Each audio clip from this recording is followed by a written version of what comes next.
And the mailbag has been full. I've got a lot of stuff. A lot of people are like, how can I get in and make money as quick as possible?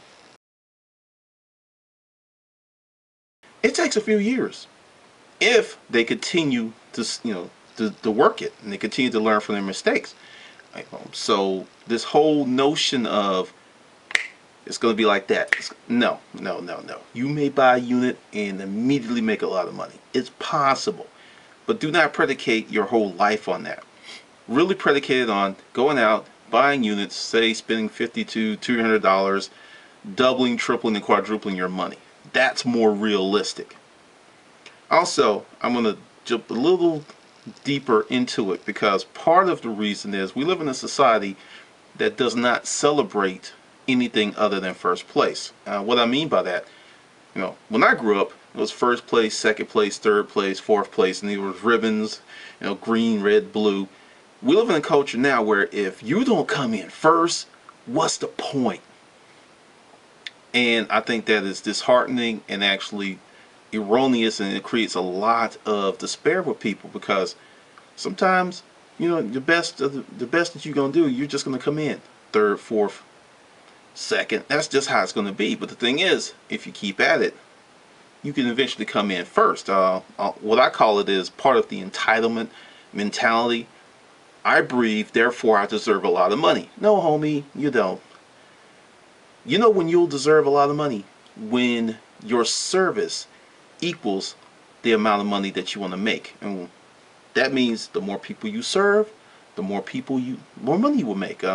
Give you a case in point. Like my girl, she's a teacher, and a lot of people are like, teachers do a great thing and they should make more money, and I agree. But this is how you're paid. Your compensation is based upon how easy it is to replace you.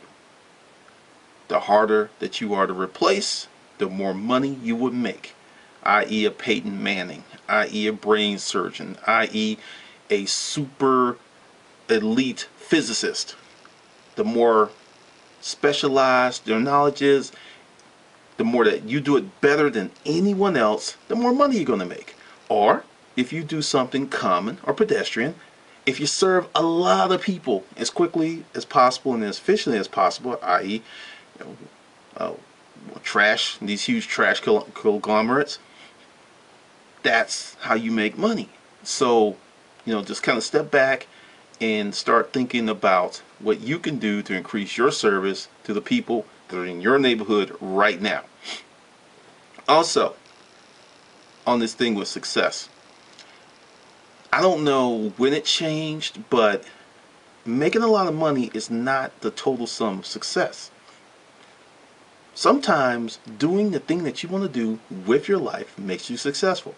You have to determine what makes you happy, what is your level of success, and don't let anyone else try to frame that for you, because as long as you're chasing someone else's dream, you're going to be unhappy with yourself.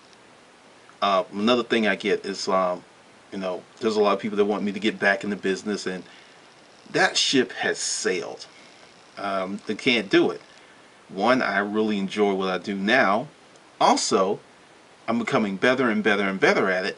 And like I said, there's other goals on the goal sheet that I want to do that's going to go way past this. And, with my consulting work, I realized I couldn't do both.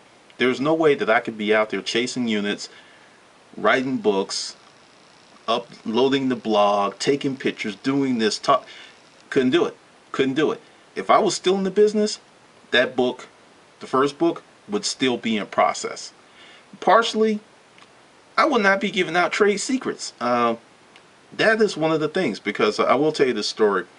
I was talking to one of these producer guys, and the first time, and it's a fair question, it's like, if the business is so great, why aren't you doing it anymore? And I got sick, decided to chase something else. First time you ask me that, that's a fair and valid question. Have no problem. Second time, no problem. The third and the fourth time, you're pissing me off, because that indicates you think I'm lying. So he comes up to me and he's like, hey, Glendon, I saw, some of the stuff you had on YouTube, and I just, for the life of me, can't really figure out why you would leave the business. And I said, Monty, that's not his name. This is the fifth time that you've ask that question. And I want you to close your eyes. And I want you to think that I am not you. Then you will have the answer. Because as long as you keep thinking through the myopic view of your eyeballs on what you would do in that situation, you can never see my mindset. And he's like, I never really thought of it like that. Wow, you know. And, you know, he was really trying to get into business because he hated what he did. He absolutely hated what he did. And he was looking for a way out. And that's one of the things as a business person, when you hire people, you learn how to read people. You learn how to gauge talent.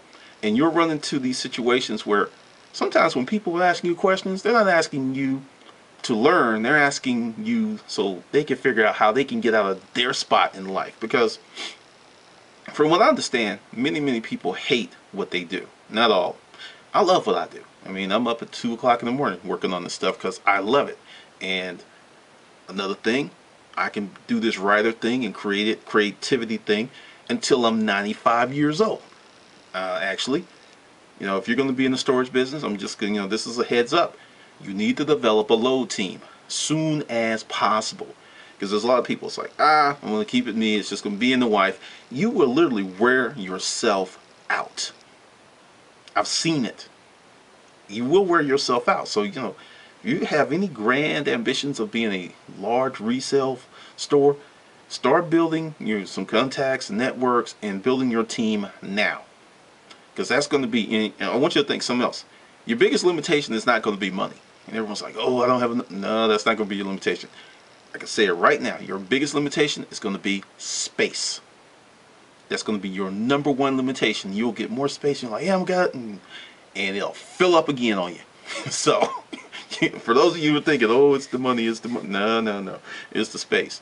But I come to you with this video because there's a lot of people who are stuck on instant success. It's not normal. It does happen. But I'll give you a great example. Facebook. You know, everyone talks about, you know, Mark Zuckerberg, millionaire. He's, what, 25, 26 years old. He started this when he was a teenager. That's almost 7 years. Even with his stunning success and the growth rate of Facebook, it was not overnight.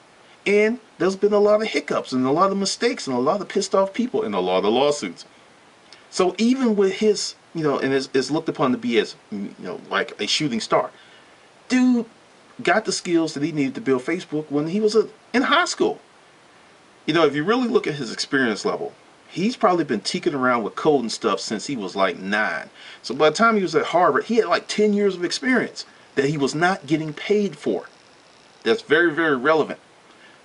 You know, anybody that's played sports knows you got to get your reps in. Getting your reps in is shooting that jump shot, throwing that spiral, throwing to your receivers when no one's looking. That's getting your reps in. And there's thousands upon thousands of hours of that type of activity that leads to those shining moments on the field. If you're listening to me, you got to put in the work before you can celebrate. A lot of people are ready to celebrate and they don't want to put in the work.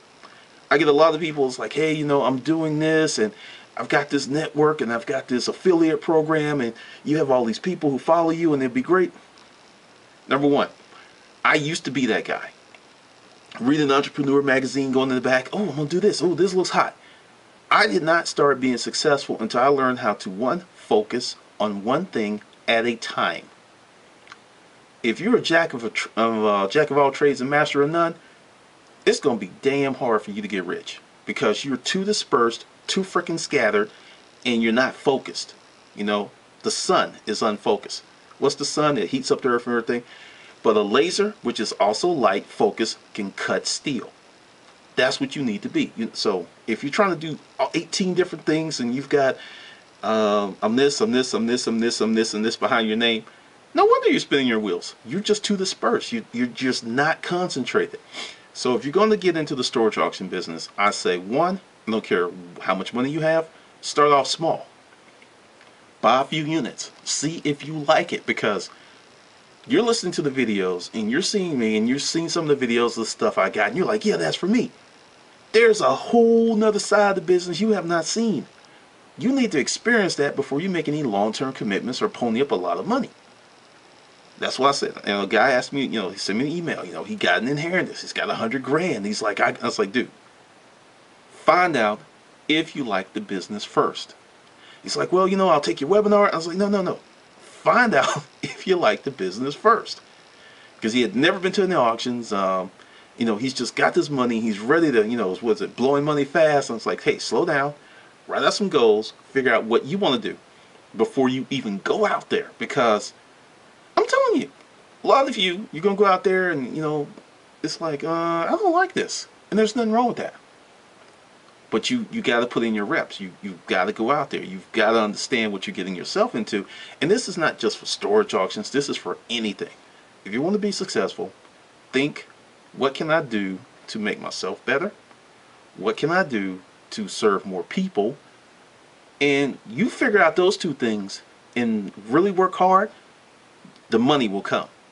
I will be honest, this whole YouTube thing and the blog thing, my goal, I don't even think it's on my desk. My goal was to make $55,000 a year. Because no, seriously, I had this conversation with God.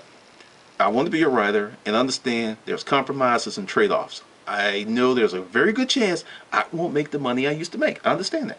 But if I can make 55, 60, I manage money well, I can do okay.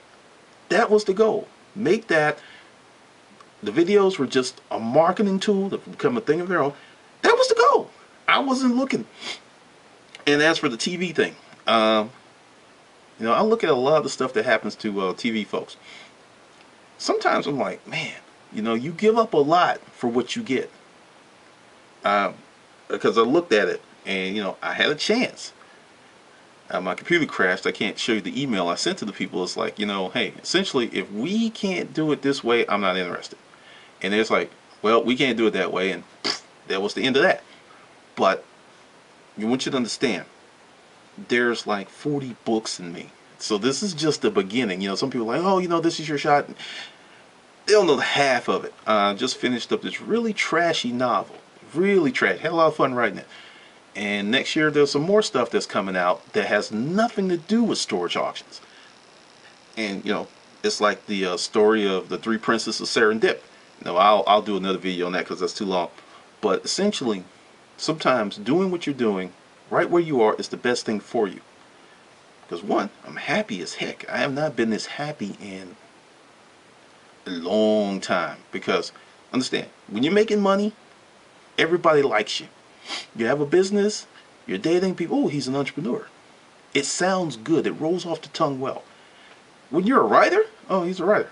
First, you published? And at the time I didn't have anything published. I was like, no, I'm work. Oh, really?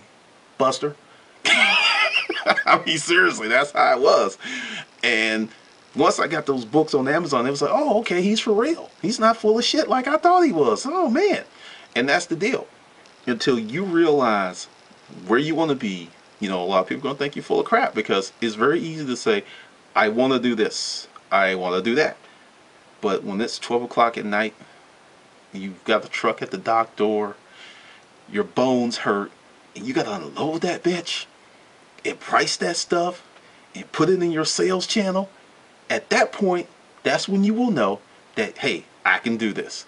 Because if you shut the door, say I'll deal with this tomorrow, even though there's auctions all over the place that you need to be, it's about trade-offs, man. It's about trade-offs. So, like I said, forget about the microwave success. Think long-term success. Think happiness. Because as you change your perspective, this urgency and this thing like, oh, I'm missing the boat, it'll leave you, and the only person you'll be competing with is yourself. So it's like, okay, self is 30% today. Hey, I can make self 40%. And as you make yourself better and better and better, the success comes because you're making yourself more marketable. You're making yourself more valuable to the world. That's where the real money comes in. What I call a quick lick, anyone can do that, and it doesn't last. All right, well, this is Glendon.